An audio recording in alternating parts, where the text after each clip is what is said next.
Selamat pagi Amanginang, saudara yang terkasih. Kiranya Tuhan memberkati kita sepanjang hari ini. Selamat hari Minggu Pentakosta bagi kita semua. Dan jangan lupa beribadah pada hari ini. Firman Tuhan untuk kita pada Minggu 19 Mei 2024 tertulis dari Kisah Para Rasul pasal 2 ayat 1 sampai ayat 13. Saya akan bacakan untuk kita. Ketika tiba hari Pentakosta, semua orang percaya berkumpul di satu tempat. Tiba-tiba turunlah dari langit suatu bunyi seperti tipuan angin keras yang memenuhi seluruh rumah di mana mereka duduk. Dan tampaklah kepada mereka lidah-lidah seperti nyala api yang bertebaran dan hinggap pada mereka masing-masing. Maka penuhlah mereka dengan Roh Kudus. Lalu mereka mulai berkata-kata dalam bahasa-bahasa lain seperti yang diberikan oleh Roh itu kepada mereka untuk mengatakannya. Waktu itu di Yerusalem diam orang-orang Yahudi yang saleh dari segala bangsa di bawah kolong langit. Ketika turun bunyi itu, berkerumunlah orang banyak. Mereka bingung karena mereka masing-masing mendengar rasul-rasul itu berkata-kata dalam bahasa mereka sendiri. Mereka semua tercengang-cengang dan berheran, lalu berkata, "Bukankah mereka semua yang berkata-kata itu orang Galilea? Bagaimana mungkin kita masing-masing mendengar mereka berkata-kata dalam bahasa kita sendiri, yaitu bahasa yang kita pakai di negeri asal kita? Kita orang Partia, Media, Elam, penduduk Mesopotamia, Yudea dan Kapadokia, Pontus dan Asia, Frigia dan Pamfilia, Mesir dan daerah-daerah Libya, berdekatan dengan Kirene, pendatang-pendatang dari Roma, baik orang Yahudi maupun penganut agama Yahudi, orang Kreta dan orang Arab. Kita mendengar mereka berkata-kata dalam bahasa kita sendiri tentang perbuatan-perbuatan besar yang dilakukan Allah. Mereka semuanya tercengang-cengang dan sangat termangu-mangu sambil berkata seorang kepada yang lain, "Apakah artinya ini?" Tetapi orang lain menyindir, "Mereka sedang mabuk anggur manis." Demikian firman Tuhan. Bapak Ibu Saudara sekalian, selamat pagi sekali lagi. Selamat hari Pentakosta. Saudara-saudara, kita masih ingat pada tanggal 31 Maret yang lalu, tepatnya 50 hari sebelum hari ini, kita memperingati kebangkitan Yesus Kristus dan kita memperingati kenaikan Yesus Kristus pada 9 Mei 2024 yang lalu. Kita memperingati hari kebangkitan dan kenaikan Tuhan Yesus juga pada hari Pentakosta hari ini. Kita tidak boleh melepaskannya karena selalu terkait tentang kebangkitan dan kenaikan Tuhan Yesus Kristus. Semuanya itu menunjukkan kuasa Allah melalui Yesus Kristus yang adalah anaknya yang secara khusus diberikan kepada dunia dan tinggal di dunia untuk melayani dan memberitahukan pertobatan dan untuk semakin dekat kepada Allah yang mengutus Dia, yaitu Yesus Kristus anak Allah, sekaligus anak Allah yang bagian dari ketritunggalan Allah Bapa, Allah Anak dan Allah Roh Kudus. Kesatuan itu tidak bisa dipisah-pisahkan karena itu merupakan kesatuan yang sangat utuh yang mempunyai otoritas tinggi di tengah-tengah kehidupan kita di tengah-tengah dunia ini. Kita masih ingat Bapak Ibu Saudara sekalian ketika Tuhan Yesus hendak naik ke surga, kita diingatkan tentang kata-kata Tuhan Yesus kepada murid-muridnya.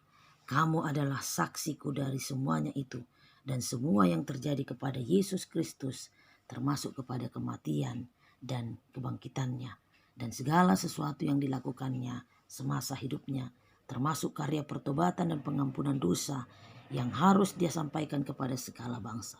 Yesus berkata pula, "Aku akan mengirimkan kepadamu apa yang dijanjikan Bapakku." Itu kita boleh ingat kembali di khotbah minggu yang lalu dari Lukas 24 ayat 44 sampai ayat 49. Dan pada surat Kisah Para Rasul pasal 1 ayat 8 dikatakan, "Tetapi kamu akan menerima kuasa kalau Roh Kudus turun di atas kamu dan kamu akan menjadi saksiku di Yerusalem dan seluruh Yudea dan Samaria sampai ke ujung bumi." Dan pada hari ini penggenapan janji Tuhan Yesus Kristus itu, janji Allah itu nyata ketika Roh Kudus diturunkan bagi murid-murid dalam cerita kita. Firman Tuhan kali ini juga pada kita bahwa Roh Kudus itu dicurahkan bagi kita juga. Itulah yang disebutkan dengan hari Pentakosta, hari ke-50 setelah kebangkitan Tuhan Yesus Kristus. Bapak Ibu Saudara sekalian, perlu kita telaah kembali apa rupanya perbedaan Pentakosta pada Perjanjian Lama dan Perjanjian Baru. Tentu sama dengan Paskah. Sebenarnya Paskah itu tidak semata-mata tentang pengertiannya tentang kebangkitan Yesus. Kenapa? Kalau tentang kebangkitan Yesus, tentu Yesus sendiri kenapa merayakan Paskah? Masa dia merayakan kebangkitannya sendiri? Nah, tentu kita harus telaah bahwa Paskah dan Pentakosta itu sebenarnya sudah ada dalam tradisi-tradisi orang Yahudi, yaitu Paskah, bagaimana mereka mengenang tentang kelepasan mereka dari perbudakan Mesir. Dan Bapak Ibu Saudara sekalian, mereka juga merayakannya dengan karena banyaknya berkat-berkat Tuhan, yaitu panen gandum. Jadi hari Pentakosta juga bisa disebutkan sebagai hari pesta panen. Bapak Ibu Saudara sekalian, hari Pentakosta dirayakan sehabis mereka merasakan sebuah penderitaan, ketertekanan di Mesir, sehingga mereka boleh bersuka cita, mereka boleh terbebas kembali dan membangun kembali kehidupan mereka.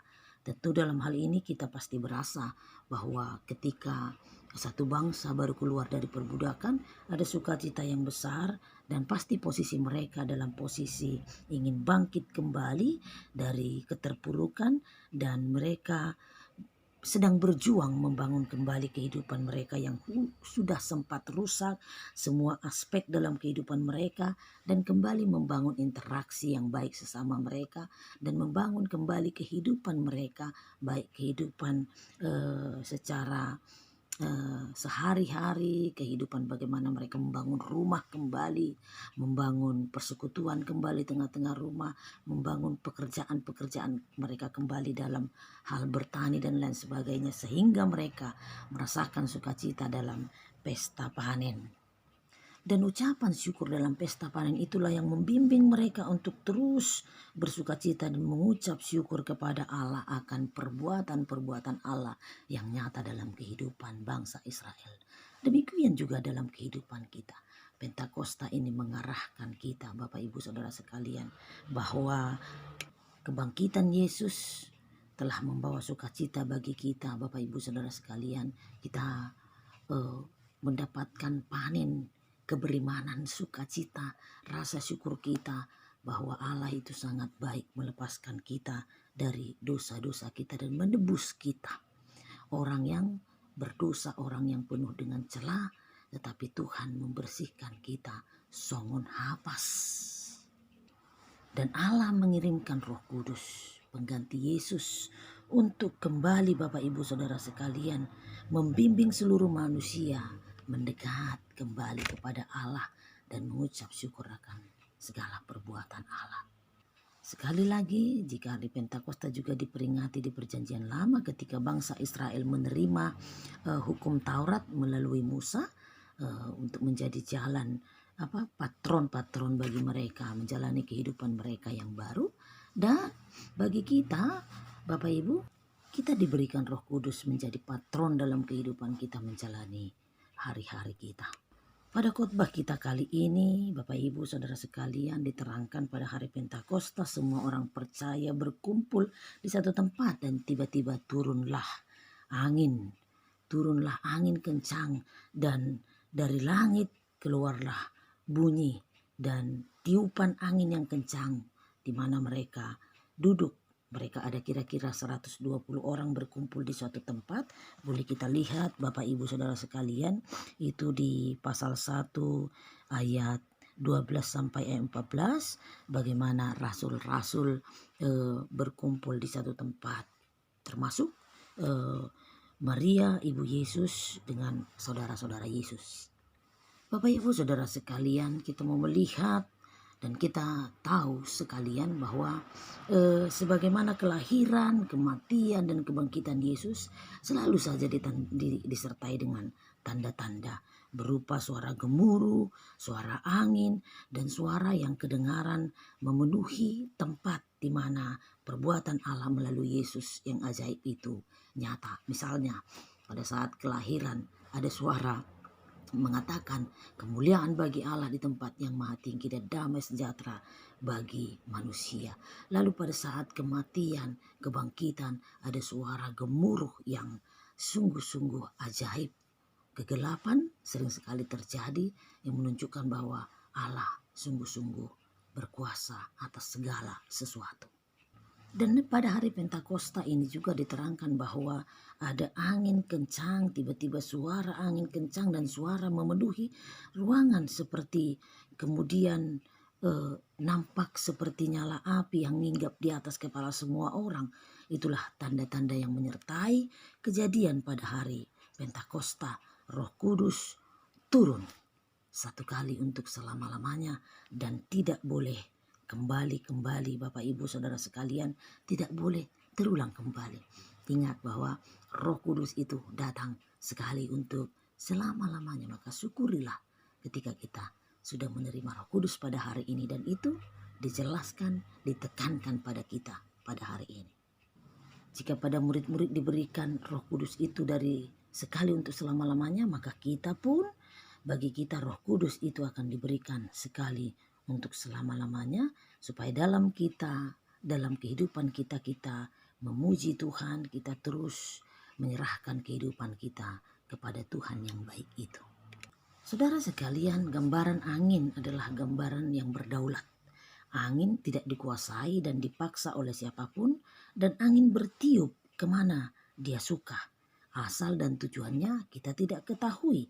Dan Bapak Ibu Saudara sekalian, itulah ibarat Roh Kudus yang berdaulat dan pekerjaannya, asalnya serba ajaib. Dan dia, Bapak Ibu, berkuasa menuju membawa kebaikan bagi setiap orang. Kepada setiap orang yang mau dipimpin, yang bersedia dipimpin olehnya. Dan ada satu kekuasaan yang dapat membinasakan orang yang melawannya. Bapak Ibu Saudara sekalian, api adalah satu tanda ibarat pekerjaan Roh Kudus. Api itu menghangatkan badan pada waktu kedinginan dan juga dapat menghempaskan dan membakar. Api memberi penerangan, akan tetapi dapat juga membutakan. Demikian pula halnya Roh Kudus akan menerangi pikiran manusia dan membuat matanya buta terhadap hal-hal yang tidak baik, dan dapat melelehkan dan mengeraskan hati yang jahat. Dia juga mampu melunakkan hati yang keras, tapi mengeraskan hati orang yang tidak mau membuka hatinya, membuka dirinya, membuka pikirannya. Bapak Ibu, itu bisa kita kaitkan dengan khotbah pertanyaan kita pada minggu yang lalu, minggu ini ya, minggu setelah kenaikan Tuhan Yesus Kristus. Kita mau melihat bahwa ada perumpamaan yang diberikan oleh Yesus, tapi murid-murid berkata bahwa mengapa engkau memberitahukan perumpamaan kepada mereka. Yesus mengatakan kepada murid-murid, bagimu telah diberikan kasih karunia untuk mengerti rahasia Allah, tapi bagi mereka tidak. Karena apa? Karena mereka melihat namun tidak melihat, mereka mendengar namun tidak mendengar. Artinya mereka melihat tetapi tidak membuka hatinya. Mereka mendengar tapi tidak membuka telinganya, tidak membuka hatinya. Sehingga tidak ada pengertian di hati mereka tentang kasih karunia dan rahasia kerajaan Allah. Tertutuplah pengertian itu. Tersembunyilah pengertian itu. Pada akhirnya Bapak Ibu Saudara sekalian, Yesus mengatakan yang sudah mempunyai akan ditambahkan baginya, tetapi yang tidak mempunyai akan diambil daripadanya. Artinya ketika kita sudah membuka hati kita, percaya kepada Tuhan, mengikut Dia sama seperti Yesus, seperti murid-murid Yesus, maka Tuhan akan menambahkan hikmat dan pengetahuan. Ketika kita sudah memiliki keberimanan, Tuhan akan menambahkan hikmat dan kebijaksanaan, dan ada banyak berkat-berkat yang lain. Bagi orang yang tertutup hatinya, Tuhan sendiri akan mengambilnya, menutup telinga, menutup mata, walaupun melihat, mendengar, tetapi tidak mengerti. Saudara-saudara sekalian, pekerjaan Roh Kudus itu tidak dapat dimengerti. Karena memang Roh Kudus tidak dapat dilihat oleh mata, tidak dapat diraba oleh tangan, dan serba tidak dapat kelihatan. Karena itu Bapak Ibu Saudara sekalian, kita harus mengerti bahwa Roh itu ada di hati kita. Tertanam benar-benar di dalam hati kita sedalam-dalamnya dan mengarahkan kita apa yang harus kita lakukan dalam kehidupan kita. Roh Kudus tidak terlepas dari Yesus Kristus. Roh Kudus tidak terlepas dari Allah Bapa. Tapi Roh Kuduslah yang menghubungkan kita dengan Yesus dan Allah Bapa.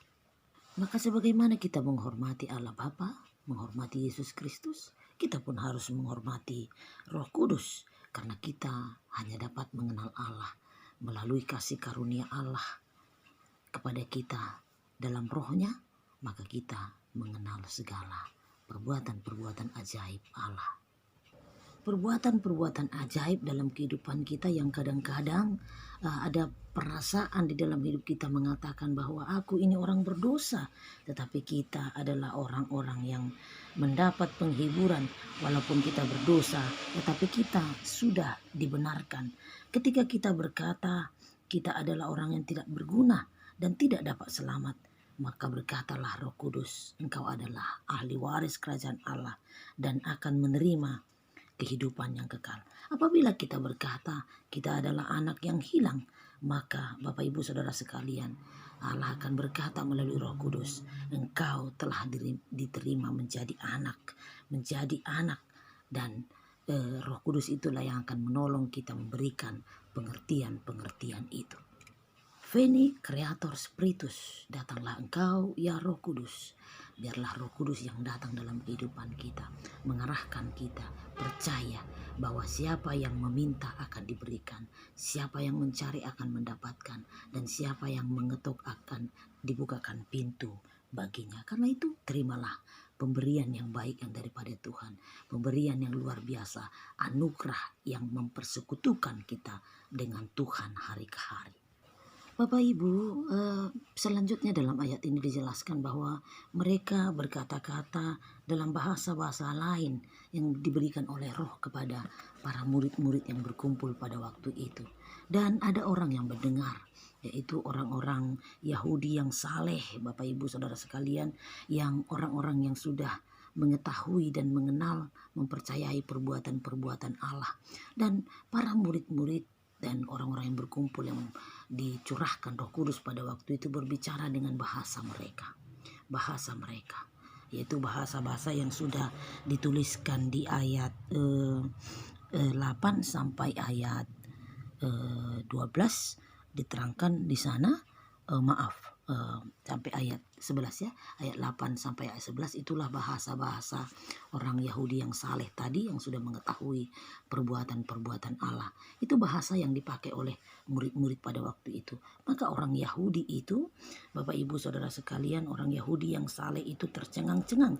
Maka mereka mengetahui bahasa kita. Mengapa mereka berbicara menurut bahasa kita? Mereka tercengang-cengang dan heran, Bapak Ibu Saudara sekalian. Sementara mereka kan orang Galilea. Orang Galilea itu harusnya berbicara dalam bahasa Aramia dan dalam bahasa Ibrani, begitu ya. Tapi mengapa mereka bisa mengikuti dalam bahasa kita? Bahasa yang menceritakan tentang perbuatan-perbuatan Allah. Bapak Ibu Saudara sekalian, orang Yahudi yang saleh ini tahu yang mereka percakapkan itu dengan bahasa mereka adalah tentang ungkapan-ungkapan kasih setia Tuhan yang nyata itu. Bahkan mereka sampai mengatakan jangan-jangan mereka ini adalah orang yang sudah mabuk anggur manis. Dan apa arti semua ini? Kata mereka. Sampai sebatas itu pembicaraan kita Bapak Ibu Saudara sekalian dalam khotbah kita. Namun perlu penjelasan. Kalau sampai kata-kata apakah mereka mabuk, nanti terkesan ada hal yang negatif. Tetapi di ayat selanjutnya, di ayat 14 dan sampai habisnya pasal 2 ini, di Kisah Para Rasul 2 ini, ayat 14 dan seterusnya, Petrus menerangkan dalam khotbahnya bahwa mereka bukanlah mabuk anggur, tetapi mereka Mereka sudah menerima mujizat dari Tuhan, sebab seperti yang dikatakan, dan barang siapa yang berseru kepada nama Tuhan akan diselamatkan. Bapak Ibu Saudara sekalian, apa yang mau kita pelajari dari khotbah kita pada Minggu Pentakosta kali ini? Kita mau melihat Bapak Ibu bahwa apapun bisa dilakukan oleh Allah. Apapun bisa dilakukan oleh Allah. Ada banyak tanda-tanda mungkin yang menunjukkan kuasa Allah dalam kehidupan kita, yang merupakan mujizat-mujizat yang tidak terkatakan. Lihat, walaupun sebelumnya murid-murid Yesus dalam kondisi ada sedikit kegentaran, ketakutan karena Yesus sudah naik ke surga, tetapi janjinya untuk memberikan Roh Kudus sebagai penghibur, penolong, dan pengubahkan hati melalui pertobatan dan pengampunan dosa nyata pada hari ini diingatkan bagi murid-murid dan tentunya bagi kita. Kita sudah diberikan Roh Kudus, mujizat yang mengarahkan kita, mendekatkan, menghubungkan kita kepada Allah Bapa, dan mengarahkan kehidupan kita menjadi penolong dan penghibur dalam kehidupan kita. Bapak Ibu Saudara sekalian, mujizat yang terjadi ketika murid-murid Yesus berubah menjadi bersuka cita, berubah untuk mengetahui bahasa-bahasa lain yang mengungkapkan segala perbuatan-perbuatan Allah. Maka tidak hanya orang Yahudi yang saleh, yang tahu mengatakan perbuatan-perbuatan Allah yang ajaib, tapi kita juga. Kita melalui Roh Kudus yang dicurahkan pada hari ini, terimalah sehingga kita mampu melihat perbuatan-perbuatan Allah yang besar dalam kehidupan kita. Perbuatan-perbuatan Allah yang berkuasa dalam kehidupan kita, menuntun dan mengarahkan kita melalui Roh Kudus untuk selalu mendekatkan diri kita kepada Allah dan mengarahkan kita untuk boleh bersekutu selalu bersama orang percaya, bersekutu dengan Allah. Bapak Ibu Saudara sekalian, Pentakosta juga adalah sebagai hari ulang tahun gereja, di mana Roh Kudus pertama sekali dicurahkan sebagai pengganti Yesus yang sudah naik ke surga, yang membimbing kita, mengarahkan kita dalam kehidupan kita. Maka selamat ulang tahun, selamat menerima Roh Kudus, selamat diperbaharui, ditolong, dihibur oleh Roh Kudus, diperbaharui dari hati yang keras menjadi hati yang mengerti, dari mata yang tidak melihat menjadi melihat, dari telinga yang tidak mendengar menjadi mendengar, karena hati kita sudah terbuka. Maka ingatlah, kita telah menerima kasih karunia Allah untuk mengerti rahasia kerajaan Allah. Sekali lagi, selamat hari Pentakosta. Tuhan memberkati. Salam.